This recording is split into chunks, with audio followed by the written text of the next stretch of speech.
Before dawn on May 19th, 1953, the desert plain of Yucca Flat in Nevada trembled beneath a nuclear detonation from the upshot knothole series of tests.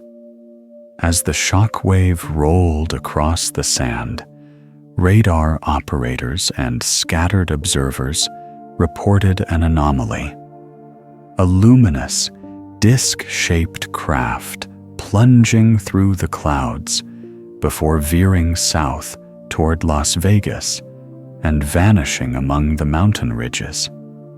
2 days later, behind sealed doors in Washington, officials assembled a select group of scientists and engineers for a discreet mission. Their destination lay near Kingman, Arizona, 175 miles from the test site, where an unidentified object had reportedly fallen. 40 engineers boarded a bus in Phoenix and traveled more than 3 hours through the desert night. Upon arrival, they found military police securing a circular craft roughly 40 feet wide, flawless in form, untouched by impact. 4 non-human bodies were said to be recovered and later transported to the remote dry lake bed known as Groom Lake, an outpost that would evolve into the secret installation now called Area 51. Hidden among the barren ridges of the Nevada desert lies a place so secretive it barely appears on maps. The installation the world knows as Area 51. Concealed within its perimeter of dry lake beds and volcanic hills, the base has long stirred public fascination. For decades, rumors have claimed that it houses evidence of non-human technology, artifacts allegedly recovered from the desert skies. Among the most persistent of these tales is that of a being referred to as J-Rod, said to have survived the Kingman crash of 1953. According to accounts circulated by former insiders, this entity was kept alive in a restricted subterranean wing and allegedly cooperated with American scientists in attempts to decode the propulsion systems of its craft. In the mid-1960s, retired Navy and Air Force engineer Captain Bill Uhouse described working on experimental aircraft at the site and claimed to have encountered this so-called J-Rod directly. He depicted the being as capable of limited speech, mimicking human tone and cadence while offering only technical guidance. Another individual, microbiologist Dan Burish, later asserted that he had been assigned to monitor the creature's health for several years within a controlled environment deep beneath the facility. No verifiable documentation has ever substantiated these extraordinary claims, yet the story endures. It merges fragments of official secrecy with a mythology of collaboration between humans and visitors from beyond. Whether born of misunderstanding, imagination, or partial truth, the legend of J-Rod continues to echo through the corridors of Area 51, a reminder of how mystery thrives wherever light cannot reach. According to many researchers of unidentified aerial phenomena, stories persist that contact between humans and non-human intelligences has not been limited to isolated military sites. Some accounts even suggest such meetings reached the highest offices of government, inside the very corridors of the Pentagon itself. Among these tales, few are as elaborate as the one surrounding a mysterious visitor known as Valiant Thor. The origin of this story traces back to Frank Stranges, a minister who claimed to possess classified clearance during the late 1950s. As he later recounted, a strange craft allegedly touched down near Alexandria, Virginia, not far from the nation's capital, in 1957.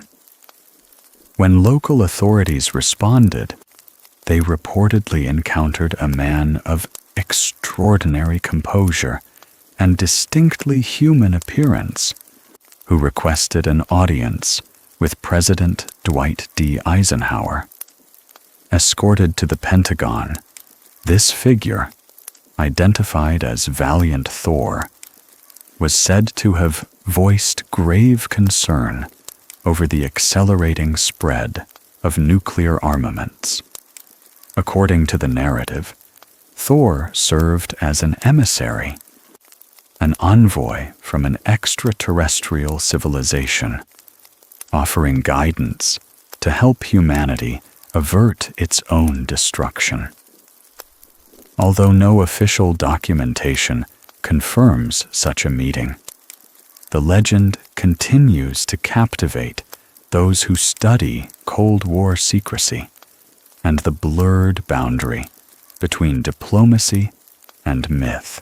Years earlier, during the height of World War II, another story of innovation was unfolding on the opposite coast. In June 1943, engineers at Lockheed Aircraft in Burbank, California, were tasked with creating a revolutionary fighter jet that could change the course of the war.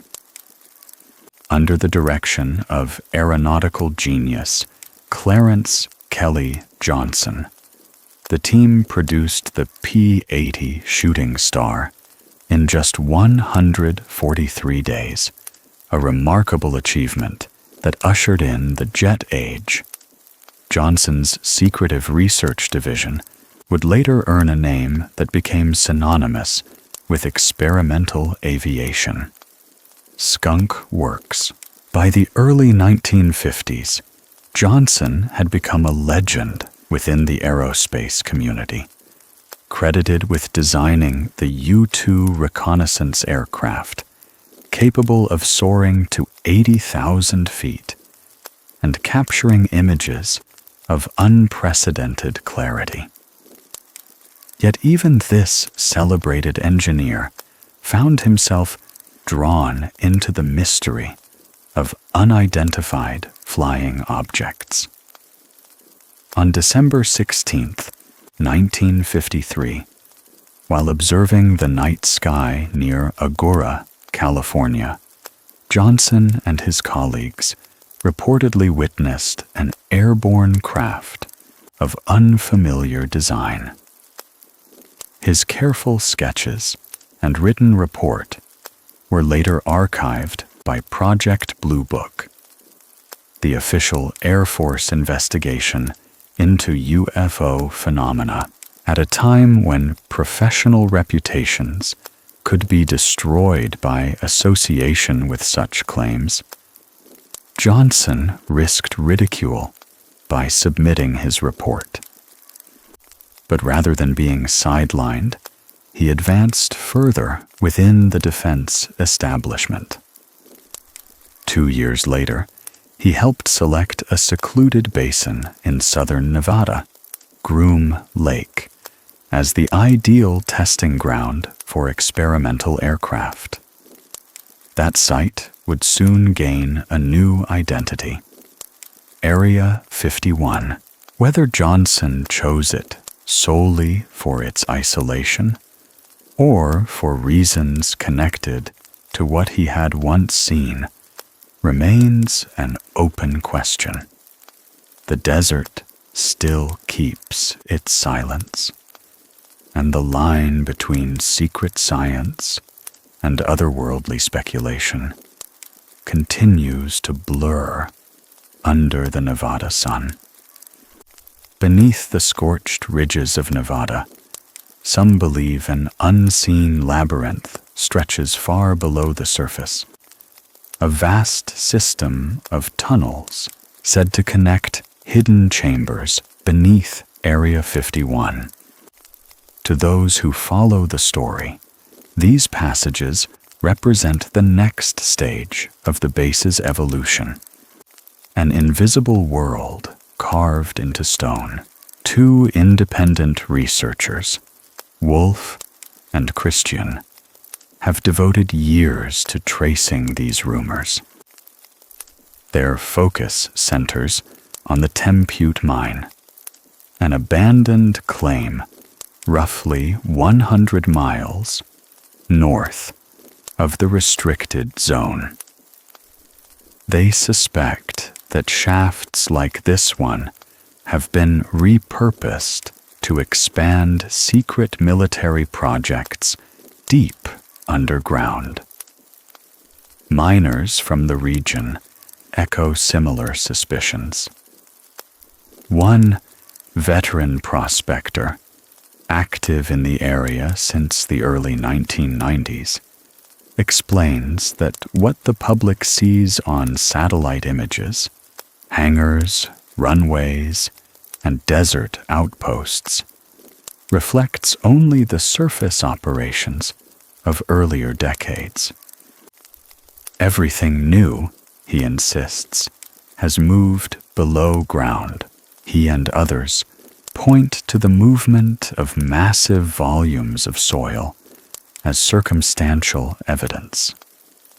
If excavation truly continues beneath the base, they ask, where is all the displaced earth?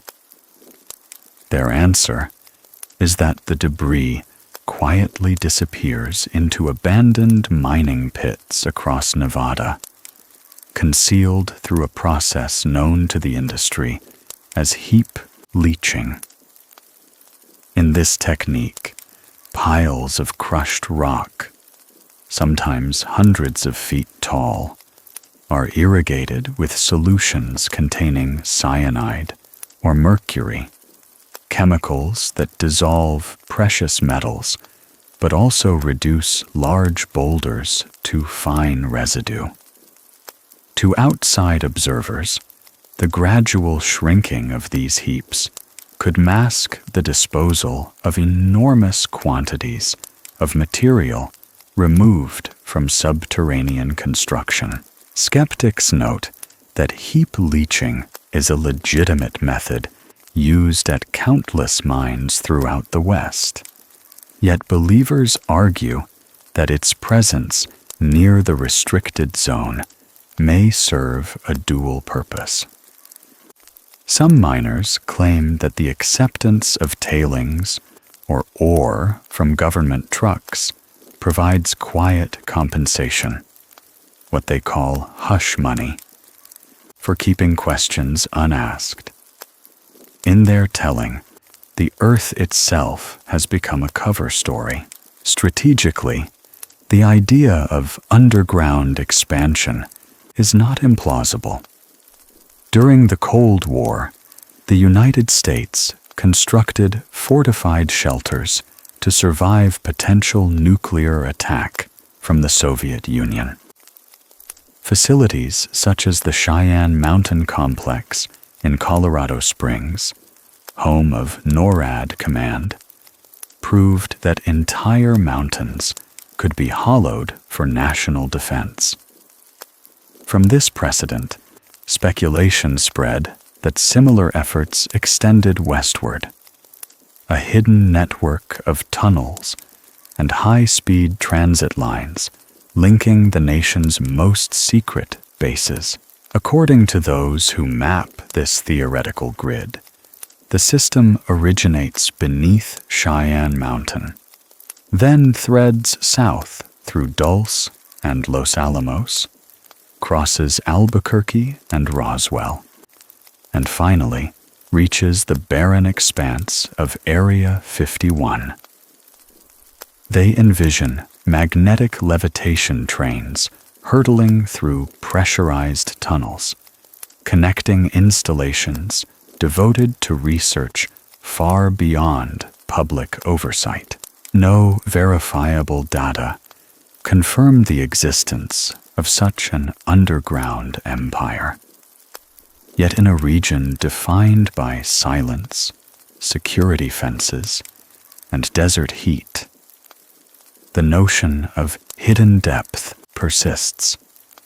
The farther investigators dig into the mystery, the more the ground beneath Nevada seems to echo with unanswered questions. Beale Air Force Base, California, 1967. At the height of the Cold War, Captain David Freehoff joined a select brotherhood of pilots chosen to fly the fastest operational aircraft ever built, the SR-71 Blackbird. Capable of crossing the United States in less than an hour, the plane shattered all conventional limits of speed and altitude. Freehoff later described the experience as transformative, an intersection of precision, danger, and pride that bound its pilots into a family forged by secrecy and skill. Given that pedigree, few were surprised when the Air Force reassigned him to a post at America's most classified testing site, Area 51. From 1979 through 1985, Freehoff worked behind the fences of the Nevada installation, carrying a clearance so rare it required a special background investigation reserved for the nation's highest programs. Transitioning from the SR-71 to the projects inside Groom Lake was, for him, a natural step into the deeper layers of classified aviation. Each morning, he and other cleared personnel boarded an unmarked Boeing 737 at McCarran Airport in Las Vegas. The aircraft belonged to Janet Airlines, a government shuttle that ferried hundreds of employees daily to and from the base. Its windows were tinted, its flight plans unlisted, and its passengers chosen with precision. Among them, Freehoff noticed a subset of scientists and officers who, upon landing, were immediately transferred to a separate bus heading toward a restricted compound known only by its code, Site 4, or S4. Those remaining at Groom Lake continued north toward the main hangars, where prototype aircraft took shape beneath canvas and steel. What happened at S4, however, remained undisclosed.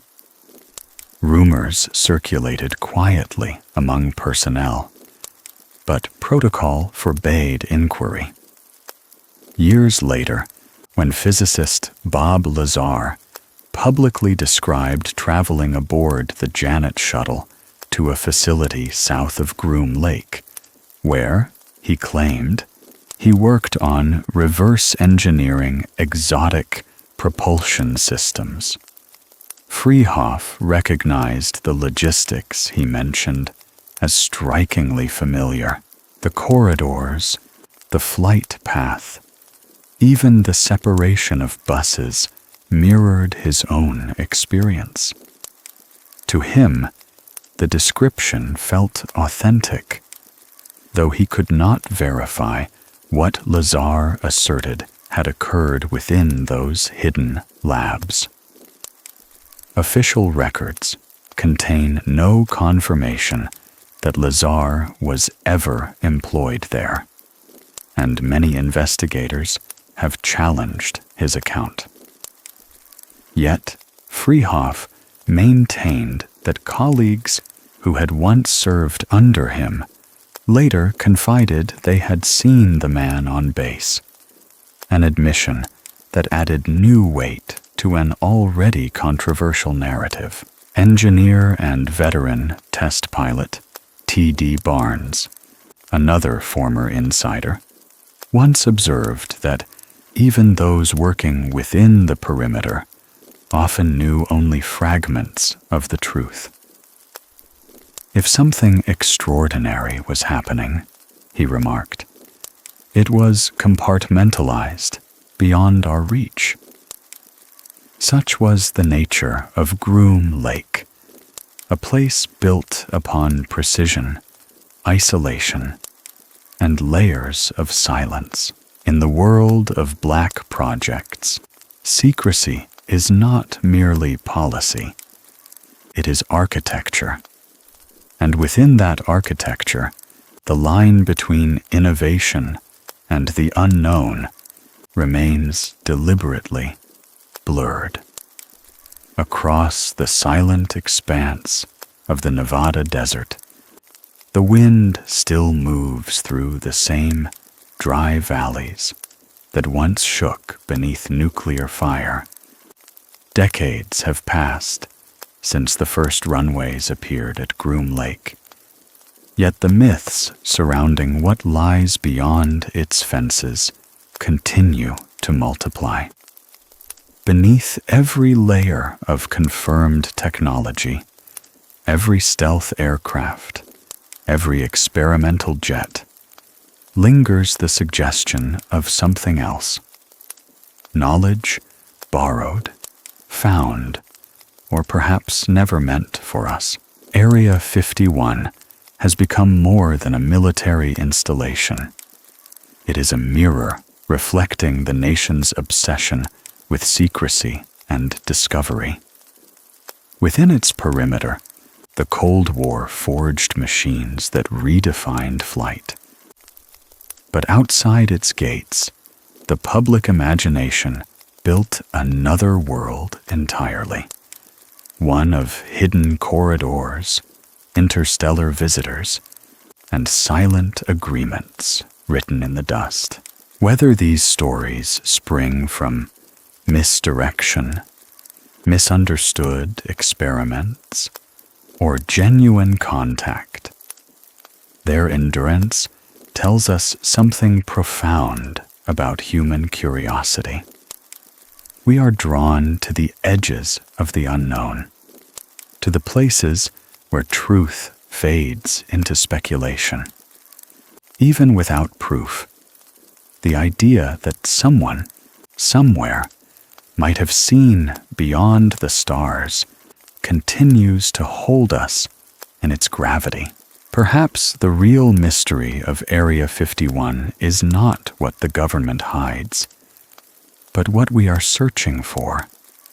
The hope that in the vast loneliness of the universe, we are not alone. And until the desert itself decides to speak, the legend will remain, half buried in sand and silence, echoing beneath the endless American sky.